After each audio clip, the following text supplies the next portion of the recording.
Vasudevaya. Om Namo Bhagavate Vasudevaya. Text 22 from Canto 7, Chapter 3.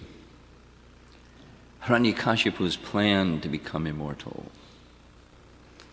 didn't work. Shri Narada Uvacha Ityukvadi Bhavo Devo Bhakshitangam Papilakai Kamandalo Jale Naukshad Divyena Mogaradhasa. Shri Narada Uvacha Ityokvadi Bhavo Devo Bhakshitangam Pipilakai Kamandalo Jale Naukshad Divena Mogaradhasa.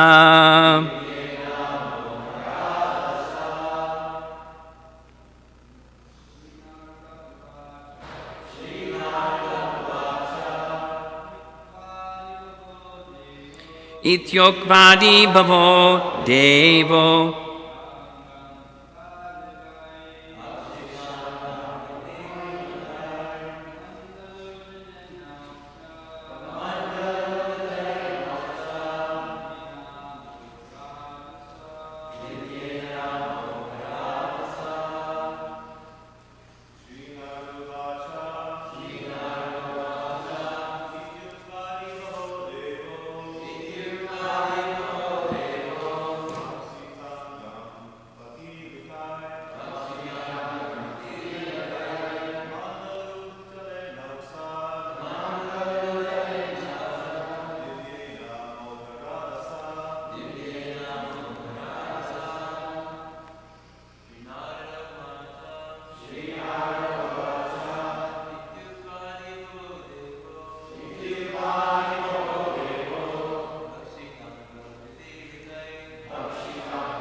Ladies.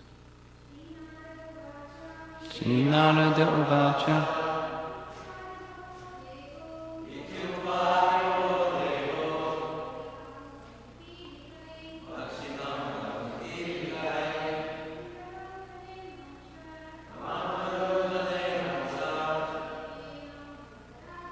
Divyena Mogaradhasa. Shri Narada Uvacha Ityokvadi Bhavo Devo Bhakshitangam Papilakai Kamandalo Jane Dausad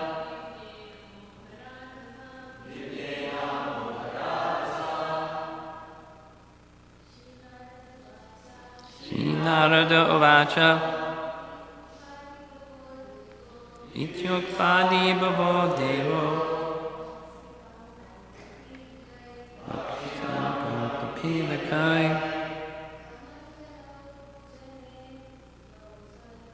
Mandalo Jale Naukshad Nivino. Shri Narada Uvacha. Shri Narada Muni said, Iti, thus, Uktva, saying, Adi Bhavaha, Lord Brahma, the original living creature within this universe. Devaha, the principal demigod. Bhakshita Angam, Hiranyakashipu's body. which had been almost completely eaten. Pipilakai, by the ants. Kamandalu, from the special water pot in the hands of Lord Brahma. Jalena, by water. Aukshat, sprinkled. Divyena, which was spiritual, not ordinary. Amogha, without fail. Radhasa, whose power. Translation: Sri Narada continued after speaking these words to Hiranyakashipu, Lord Brahma, the original being in this universe, who is extremely powerful, sprinkled transcendental, infallible spiritual water from his kamandalu upon Hiranyakashipu's body, which had been eaten away by ants and moths. I didn't know that moths do things like that. Must be some meaning, because he's done this several times, ants and moths. Thus, he enlivened Hiranyakashipu. Purport: Lord Brahma is the first created being within this universe and is empowered by the Supreme Lord to create. Teni Brahma Hridaya Adikaviye. The Adi Deva, or Adi Kavi, the first living creature, was personally taught by the Supreme Personality of Godhead through the heart. There was no one to teach him. But since the Lord is situated within Brahma's heart, Brahma was educated by the Lord himself. Lord Brahma, being especially empowered, is infallible in doing whatever he wants. This is the meaning of the word Amogha, Radhasa. He desired to restore Hiranyakashipu's original body, and therefore by sprinkling transcendental water from his water pot, he immediately did so. I'm going to read the next verse in short purport because they're connected. Text 23, translation. As soon as he was sprinkled with water from Lord Brahma's water pot, Hiranyakashipu arose endowed with a full body, with limbs so strong that they could bear the striking of a thunderbolt. Pretty strong. With physical strength and a bodily luster resembling molten gold, he emerged from the anthill a completely young man, just as fire springs from fuel wood. Purport. Hiranyakashipu was revitalized, so much so that his body was quite competent to tolerate the striking of thunderbolts. He was now a young man, with a strong body and a very beautiful bodily luster, resembling molten gold. This is the rejuvenation that took place because of his severe austerity and penance. So now we have two different causes. Lord Brahma and his Amogha Radhasa, and then Hiranyakashipu's severe austerity and penance. This is the rejuvenation that took place because of his severe austerity and penance.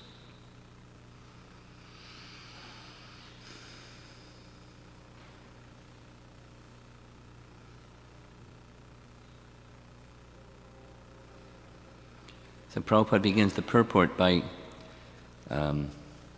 describing Lord Brahma's position, or a little bit of a description of his identity. Firstborn, the original learned personality, and he needed a teacher.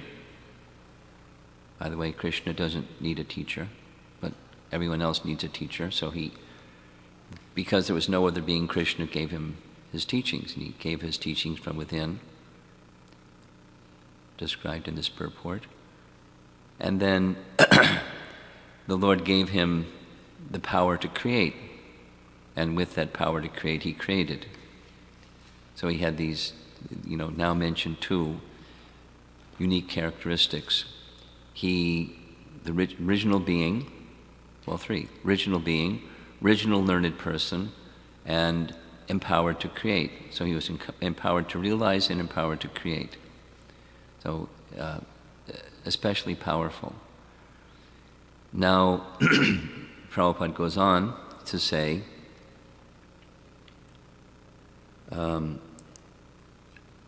being especially empowered, Brahma was infallible, which is the meaning of amoga radhasa. So the word for word amoga, up above the verse, amoga is without fail, or in other words, infallible. So I did a little research from Folio. It's very helpful. Here's some synonyms that Prabhupada has used in his translation of Bhagavatam. So for the word amoga, we'll focus on that a bit because Prabhupada does in the purport. So in addition to infallible, here's 6 others. Spotless, without a tinge of impurity. So that's transcendental. I mean, like Shuddha Sattva as opposed to Sattva. No tinge, amoga.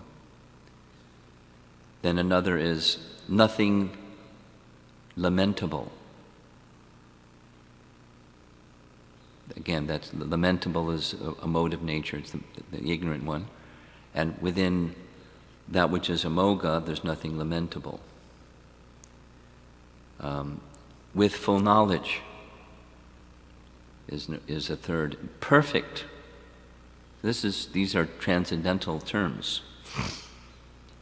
Invincible, similar to infallible. That's the position. Like a name of Krishna is Achyuta. He's infallible. Amoga is similar. Without fail, cannot fail. So that's the position of the personality of Godhead, Vishnu Tattva. And Brahma is not Vishnu Tattva, usually.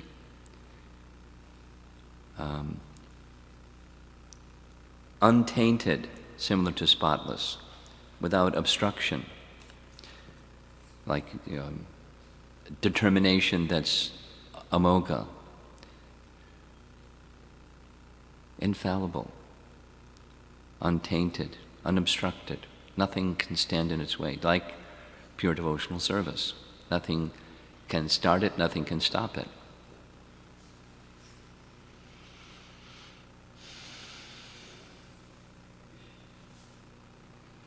So this is a characteristic that's being ascribed to Brahma by Narada.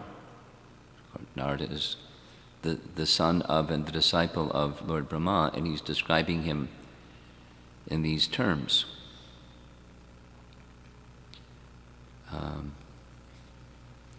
Amoga radhasa, whose power, radhasa indicates power, this is the last line, and amoga, infallible power. So in the purport, Prabhupada explains, he's infallible in his power because the Lord makes him like that. He's invested with the Lord's power. He's a Shaktivesh avatar. So he's empowered by the Supreme Lord. So the Shaktivesh indicates, when it's in the case of a jiva, it's the fullness of the Lord's power is invested in a living entity. That must feel like really heavy. The fullness of the Lord's power invested in a jiva. Whew. Now, we'll go for a moment to... Does anybody from memory know the verse in Brahma Samhita where Lord Brahma is spoken about. Of course, it's Lord Brahma speaking about Lord Brahma, or the post of Lord Brahma. Text 49. I'll begin it and you can say it with me if you know. Vasvanyatangshma sakaleshu najeshu tejaha sviyam kiyat prakariyad tadvitad vadatra Brahma, there he is, Brahmaya esha jagadanda vidana karta Govindamadi purusham tamaham bhajami. Translation: I adore the primeval Lord Govinda, from whom the separated subjective portion, Bhaktisiddhanta's language, separated subjective portion. Subjective portion means an expansion. That's how Prabhupada's simpler language, but subjective portion is like very precise. Separated subjective portion, living entity. Brahma receives his power for the regulation of the mundane world. From whom? So Govinda gives him the power. And he has the power. So, and that power makes him Amoga Radhasa, whose power is infallible because it's Govinda's power. Just as the sun manifests some portion of his own light in the effulgent gems that bear the names of Surya, Kanta, etc. So there are some gems. They're not just, like if you hold a crystal, there's some crystal. If you shine light on some stones, it will transmit, like the light passes through the gem, and out from the gem comes some light because there's some light shining on it. That's one kind of gem. Surya Kanta is another one that stores, and then even without the sunlight, it's shining. Surya Kanta. It's a gem that's found in the higher planetary regions, the Surya Kanta gem. Something like the Shamantaka gem or jewel from the sun god, Surya. So it was effulgent because it stored some of the light of the sun. But the light that's from the Shamantaka jewel or the Suryakanta jewel or other similar jewels, they derive the light from the sun. Similarly, Brahma derives his light, or derives his power, this Amogha Radhasa, from Govinda. And therefore, he's infallible. And specifically what Prabhupada writes in this purport, whatever he wants, not just, this region only, this area of service only, especially, but because he's of that caliber of devotee, he may want something. In this case, he's wanting to restore the body of Hiranyakashipu because his body was practically eaten except for the bones. So he wanted to restore it. And because his Amogha Radhasa, his infallible power, was invested in him by Govinda or Krishna, he was able to do that. And then specifically, also this Divyena is another interesting term. Divyena, in the word for word of this verse, which was spiritual, not ordinary. And then in the translation is, he sprinkled transcendental, infallible, spiritual water. Now, Brahma's abode is not transcendental, infallible, and spiritual. It's, temporary like everything else. And it's fallible. And it's not fully spiritual. It comes into being and goes out of being. Yet the water is being described in this way. The water and the power of Brahma. So, That seems like a contradiction. How do we resolve that contradiction? Two possible ways to resolve the contradiction. There's, just like on this planet, there is spiritual water. And it acts in a spiritual way, like the Ganges and the Jamuna, for example. They're spiritual. Now they're on this plane and it's water. It looks like, Chicago River from our inspection. But Chicago River doesn't act like Jamuna or Radhakund water or something. It's different. It acts in a fully spiritual way. And one possible, the descent of the Ganges is throughout the universe, not just here. So a possible indication is that he took some water from there in his Kamandalu, and that's what he sprinkled on Hiranyakashipu. Then there's another possibility which is equal, and that is just like when we take water from the Chicago River or wherever we get the reservoir of water that comes out of the tap, or take from the filtered water, or wherever we take water that we offer to the deities, and you offer the water to the deities, and then we sprinkle that after offering to the deities, and it acts in a spiritual way. So that which is it's an important, very important teaching in the science of devotion, the science of bhakti.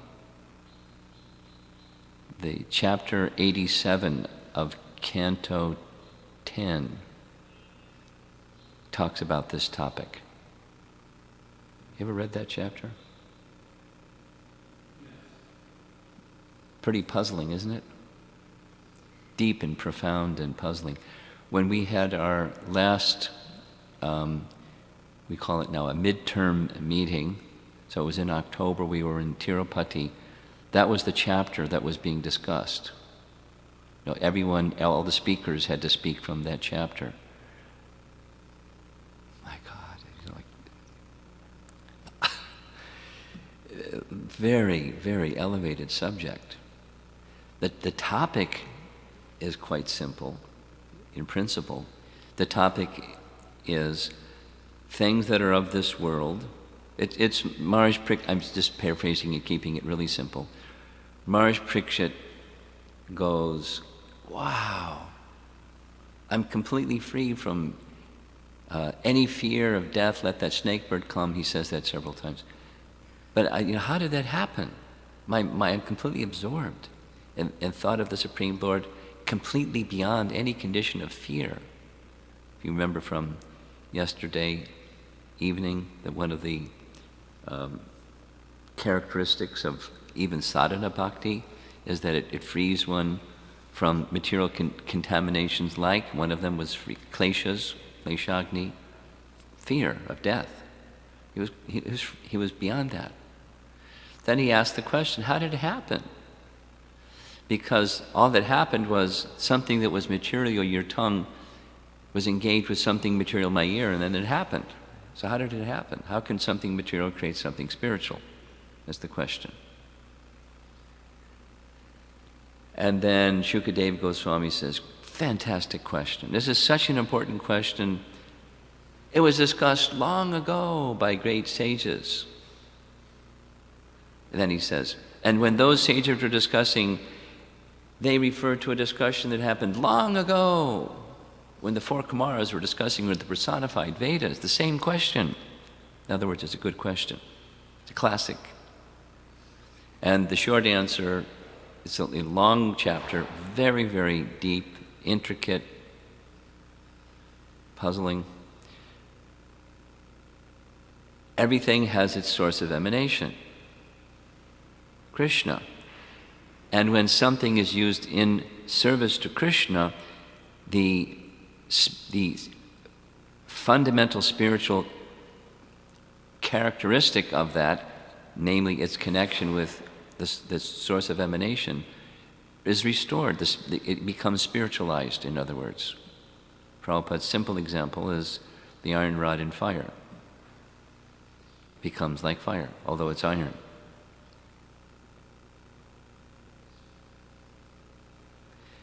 Here, the comparison is being given of wood and fire that's stored in wood, and fire comes out when in touch with fire. So in this case, it's the body of Hiranyakashipu was transformed by this contact with the sprinkled water from the kamandalu of Lord Brahma. Kamandalu is a water pot. So two features. One is the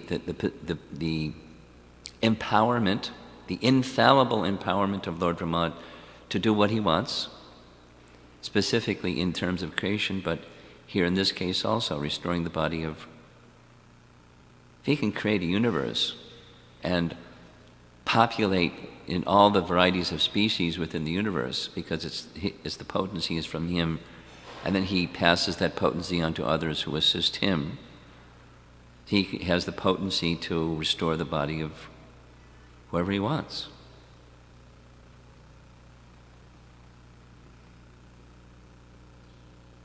And he wanted, and so because the desire of such an elevated devotee is supported by the will of the Supreme Lord. So the will of the Supreme Lord, he gave this. And then later it happened, it's going to coming attractions, is Hiranyakashipu is going to ask for immortality. It's not granted. So then he asked for other things, and it was granted. And the Supreme Lord, one of his qualities is Satya Sara, mentioned in the 11th canto of Bhagavatam, that he's perfectly truthful. He upholds the word of his devotee.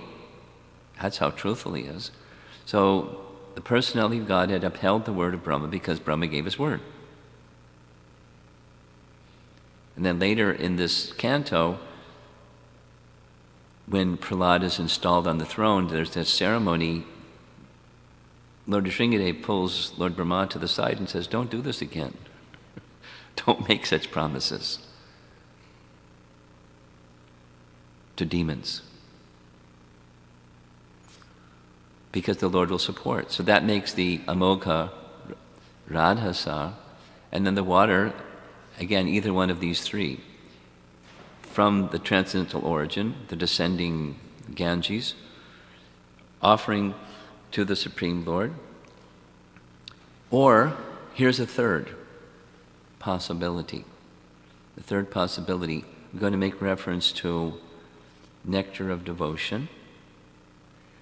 And those of you that have studied nectar devotion know that there are 64 qualities of Krishna, and the first 50 of those 64 qualities of Krishna are within the living entity to a small degree. And then the next 5 are within Lord Brahma and Lord Shiva to a small degree, specifically in Brahma Samhita, on this very verse describing the position of Lord Brahma, is that Lord Shiva has more of those 5 than Lord Brahma has, and then Lord Vishnu has them in full. And the living entities that are not in the position of Lord Brahma, they don't have those 5. So I'm going to read to you those 5, and as you hear them, please consider the following question. How is it possible that Lord Brahma, who dies and has a material body, can have these 5 qualities? And the answer is, they're partial. More so in Lord Shiva, fully in Lord Vishnu. So, 51, changeless. 52, all cognizant. 53, ever fresh. 54, Satchit Ananda Vigraha. 55, possessing all mystic perfections.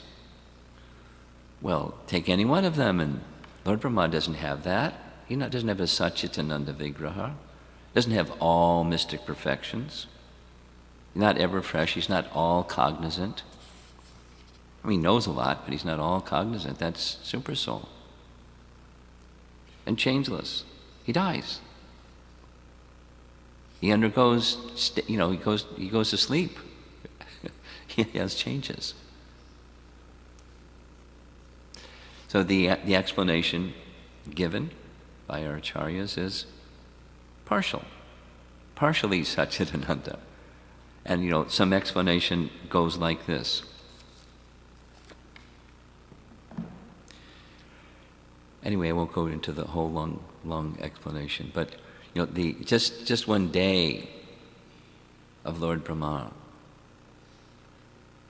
compared to anything of this world. Who's the next one down from Lord Brahma in the hierarchy? Lord Indra.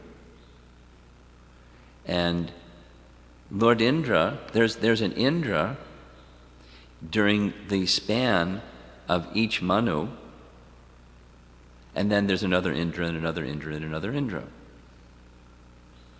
So think about it, numerically. Even in comparison to Indra, once I did the numbers, so I'm not good with numbers in my mind. Maybe some people are really good with math in their mind. But the duration of the life of Indra, who's the next one down, is, 71 yuga cycles times 10, and that's just one day. So that's Indra. And then compared, so to us, practically speaking, it's interminable, although it terminates. It's something like, from the previous verses, Hiranyakashipu coveted the position of Lord Brahma so that he could be worshipped by all the devas, and then on top of that he wants to be eternal. Of course, as we discussed, the math doesn't work. 2 + 2 = 85. That's not the right math. Because everything of this world is temporal. But Brahma, he has this partial Satchitananda Vigraha, partial all-cognizant, partial. So that's another way of perhaps understanding this. The spiritual, transcendental, all-powerful water was partial, like Lord Brahma is partial. In any case, it had the effect of restoring his body. Then the next verse and purport, in the purport, Prabhupada explains that how that transformation took place was because of his severe austerity and penance. So it's not that standalone severe austerity and penance can do something. It's not by our effort alone that anything can happen. Were it to be so, we'd be independent. We'd be God. And we're not. It's not by one's effort. So the whole concept of fruitive activities minus, like karma mimamsa philosophy, just do your duty and everything good will come. You don't have to worry about God. The notion of karma mimamsa philosophy is there may or may not be. If you take the position there is, well, in any case, the person who dispenses the fruits of your good work is obliged to by the law of karma. And if there isn't a person that dispenses, it's just the law of karma. So you don't need to worship, just do good work. Just prescribe duty and Haribol. It's an atheistic philosophy.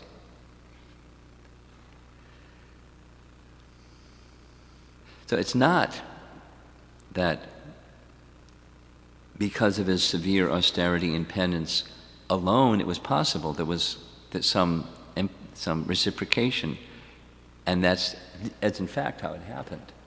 Because of his severe austerity and penance, the demigods were intimidated. He wants to create a reversal of the affairs of the natural order of things in the universe. And we're part of that natural order of things in the universe under the arrangement of Lord Vishnu.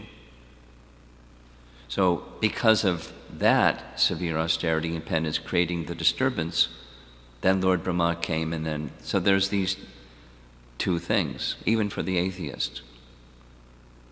Even for the atheist, there is the dependence upon descending empowerment for his body to be restored. It's not just by his austerity and penance. That may prompt something of a higher order, but the higher order is necessary. Descending mercy is necessary for anything, even for the materialist. For the thief to be able to steal, he's dependent upon super soul.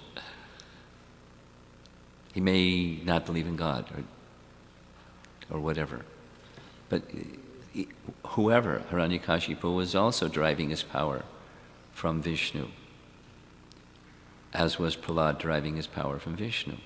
So this descending position is required. So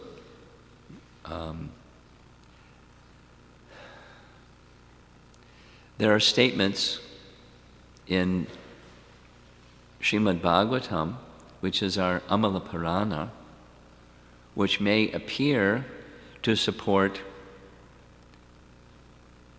perspectives or points of view or philosophies that are not Vaishnava philosophies in Srimad Bhagavatam. For example, in the churning of the milk ocean. Anyone not familiar with that? The churning of the milk ocean? In the churning of the milk ocean, Leela, this poison is produced. And everyone panics. So Lord Vishnu goes to Lord Shiva, and verse after verse he's honoring Lord Shiva. So it looks, and in language even that says you are supreme, and so forth and so on. So in the purport, verse by verse purport, Prabhupada writes, this is a nice example of Lord Vishnu saying, the understanding is we should worship Lord Vishnu. The understanding is we should worship Lord Vishnu. That's Prabhupada's rendering.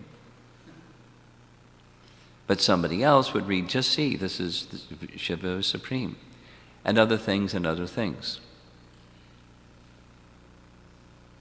So now, how are we to understand those things and those other things?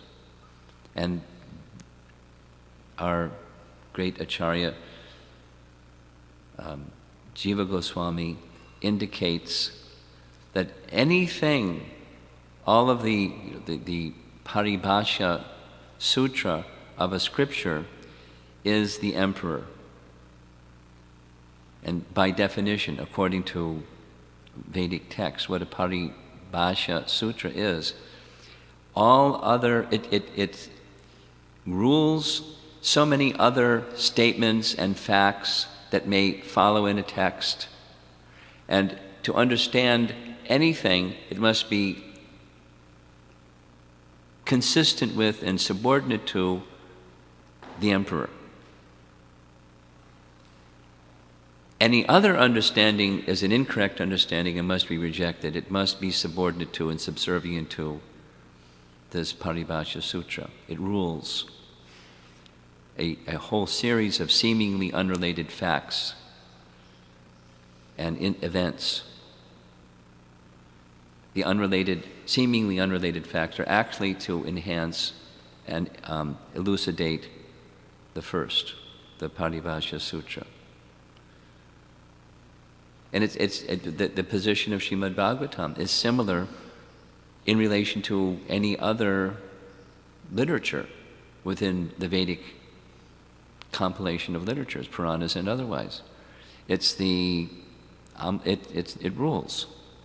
So that's like the Supreme Court. There may be some other statements made by some person or another person or a lower court or an appeal court, but the Supreme Court is final, so Srimad Bhagavatam is final. That's our position as followers of Chaitanya Mahaprabhu and taught very meticulously by Jiva Goswami, a meticulous follower of Chaitanya Mahaprabhu. So many other things to say, but I think I'll end there and see if there's any comment or question.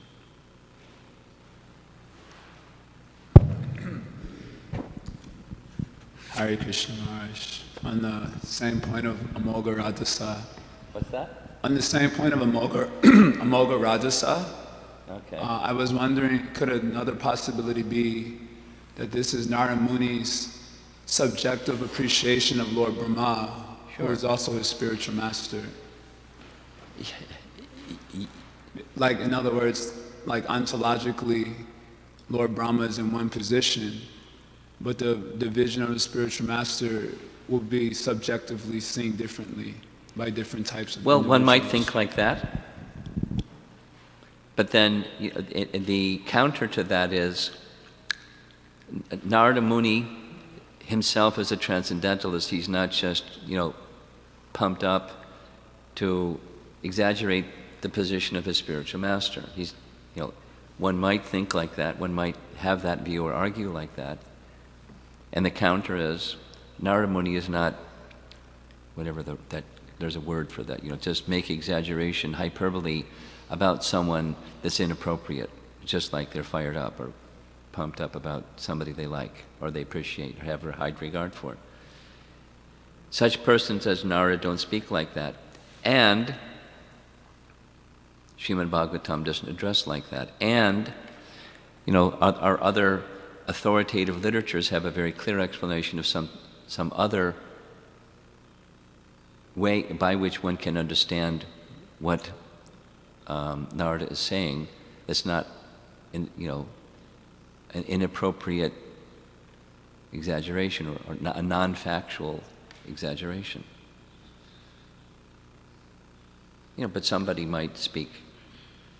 There's this other idea. He's just fired up and he has a lot of appreciation, so he's speaking exaggerative words. Go ahead. Follow up. What constitutes hyperbole? Because when we, for example, in our Guru Puja prayer in the morning, the glories of the spiritual master spread all over the universe may sound like hyperbole to someone who's atheistic in mindset. Or there are many statements even Sakshat Dari Tuina may sound like hyperbole to someone without sufficient faith. So what actually constitutes hyperbole and just a genuine faith-based statement? Well, it depends on the statement. The scripturally, the fact is, Rabindra Swarup Prabhu gave a whole class, a brilliant class in Gitanagari on this Sakshad Hari. He focused on the word tva, which means ness or having the quality of, and explained in Sanskrit what does that mean. Tva, the having the quality of. So anyone that performs such a function, not just the Diksha Guru, but those who perform the function of Guru, of the different categories, there is an empowerment, a tva, a characteristic descending directly from Krishna. Otherwise, they're not, it's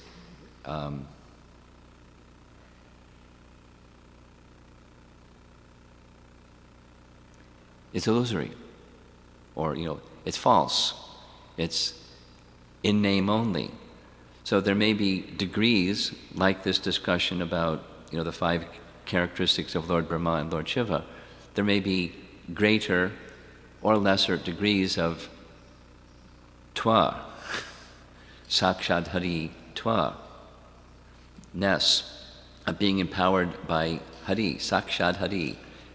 And that's how It's not an exaggeration or hyperbole. It's how one who is receiving from Guru, Shiksha Guru, Diksha Guru, they should see there's descending Sakshad Haritva within that person. And if they're not seeing like that, then it's a sham. If they're not seeing like that, it's a sham. And if the person is not, in fact, in spirit, to their capacity, representing Hari and the message of disciplic succession, then that's another sham. So the reality is, it's not a hyperbole, it's how the disciple or follower of Guru should see. And there may be a greater or lesser degree. But, so now then, another is some of the other verses, the famous spread all over the three worlds, etc.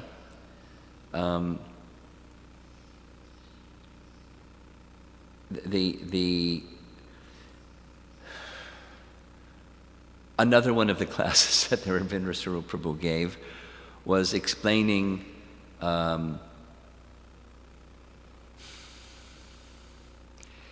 Guru is one. That wonderful Vyasa Puja homage that Prabhupada gave to Bhakti Siddhanta, where Guru is one. So it's not your spiritual master or his spiritual master, and the fame of that person is spread all over the three worlds. But it's the Guru is one. The principle of, and the various manifestations of that principle is one. And that fame is spread all over the three worlds. Now, to repose, I'm giving not like the definitive answer, I'm giving an answer, one answer. That it's not hyperbole, it's speaking of a principle, and then different personalities who are embodying that principle, their fame may go far beyond, the place where their 2 feet are standing, in differing degrees, and then ultimately, those who are serving in that capacity, the principle of Guru is widespread, and then variously manifested, widespread. That's a way of understanding that particular stanza, and so forth. It's a proper regard for the person who's serving in this capacity, in carrying out the function. It's something, it's not the same as, but it's something similar to when somebody is speaking Srimad Bhagavatam, they are to sit on a seat. That's the seat of Vyasa. It's not like, okay, now we're to regard them as Vyasa. They were to give respect because they're on behalf of Vyasa speaking the message of Vyasa, the Vyasasana. And so they're to be regarded in a particular way. Otherwise, the effect of receiving Vyasa's message will be diminished, if not lost.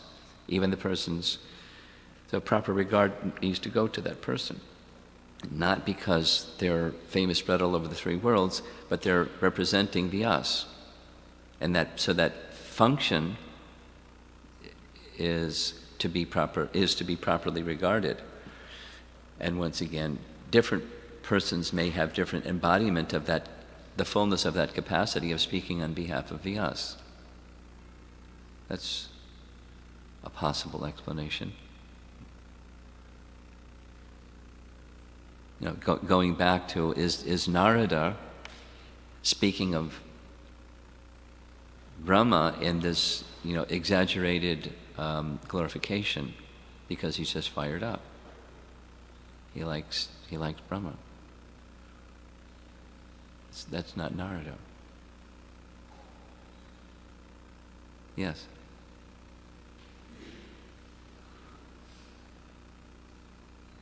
Just as a follow-up to what he was saying, everything you described about the view of a disciple towards his, excuse me, towards his spiritual master, it seems like, because his question was, how do we determine if something is hyperbole or not? And it seems like the way That's his question. That was You're his just question. following on his question. I'm following up on his question. And the way you explained these statements in our songs, in our scriptures. There may be other explanations, by the way. Sure. There may be other explanations.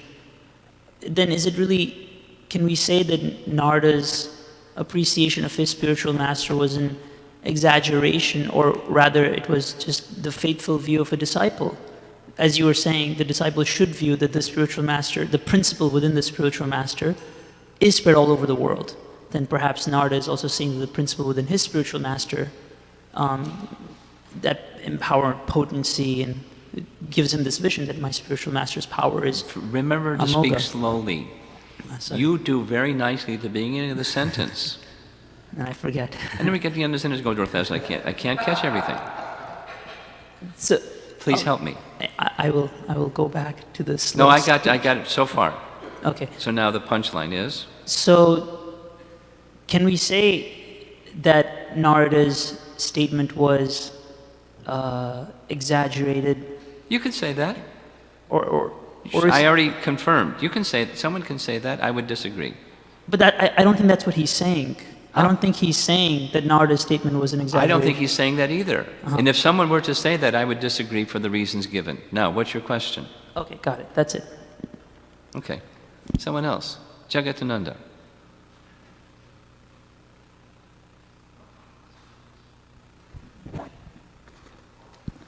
Hare Krishna Maharaj, this question is about empowerment. Empowerment. So here in the purport, Prabhupada writes, Lord Brahma being especially empowered, he was infallible in doing whatever he wants. So, each of us, the devotees, we are empowered. We are empowered to some extent. Yes. We're all empowered to some extent. So, what are the qualities of becoming especially empowered? What are the qualities? Yeah, that are required Bhakti. from our side. Bhakti. Okay. And then here, can especially empowered also mean, here it says that he could do whatever he wants, but can it mean that one is especially empowered to do one thing, or can be especially empowered to do many things? Either. Either. In other words, if Krishna is not obliged, if Yeah. Krishna doesn't want to empower something, he doesn't empower something. Yeah. And then another follow-up. You may want to go to Govardhan and lift Govardhan Hill in service to Krishna, but you may not be able to lift Govardhan Hill. So Krishna isn't obliged to empower everything that somebody wants. Or Lord Brahma, he's not obliged to empower everything that. But the qualification again is bhakti. So one wants to do in service to Krishna. Okay. Okay, and then, so I think you already answered it when you said the answer is bhakti. So is it a natural progression? I mean, the empowerment can increase as one's bhakti unfolds? And don't forget, the disposition of Krishna. Yeah. Let's say it's not that our previous acharyas, or let's even go make it shorter, it's not that Bhakti Siddhanta didn't want Krishna consciousness to spread all over the world. Not that Bhaktivinoda Thakur didn't want Krishna consciousness to spread all over the world.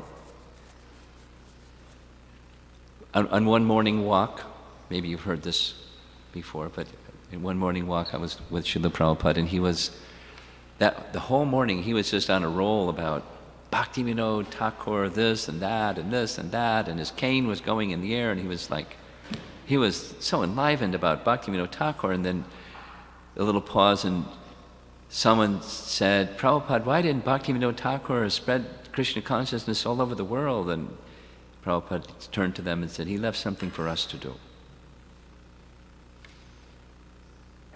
or Krishna left something for us to do, or, it's not Krishna's obliged because, are we going to say Bhaktivinoda Thakur wasn't a pure devotee, or Bhaktisiddhanta wasn't a pure devotee, he didn't have sufficient bhakti? We're not going to say that. So it's not the Lord is obliged, but so there's a qualification necessary, bhakti. And then the dispensation of the Lord. So just like we may want to do something that's not, something more modest. And, there's these two main factors, mercy and effort, and the purity of the purpose behind the effort. Is that all right?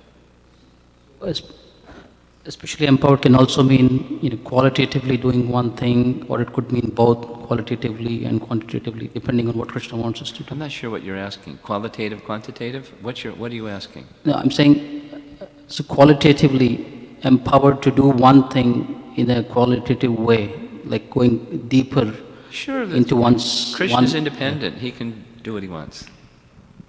You're empowered to something and not something else.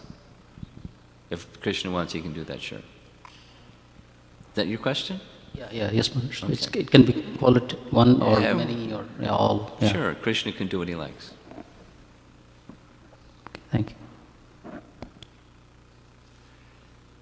I mean, again, just because I'm spending time with Tattva Sandarbha and Jiva Goswami's life, there's such appreciation of the range and the depth of what he was qualified to do. And even within any one of those things that he was so incredibly qualified to do, there's huge range and depth in each one of them. Incredible. Incredible. So it's not to say somebody else is lesser because they weren't empowered in those ways with range and depth, or breadth and depth. But he was. So it's some special appreciation. So Krishna may decorate somebody, and somebody, and somebody. And we appreciate their devotion and how Krishna has decorated them.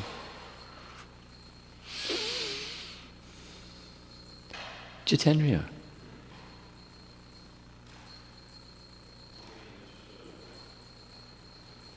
Maybe in this regards, the term first deserve, then desire. So we should deserve before we can maybe desire to do some lofty things. Well, we may flip it. Part of the thing that may help us be deserving is desiring. I'm just having a dialogue here. So let's say I would like to be a better instrument of Srila Prabhupada to make Krishna consciousness manifest to the Western audience.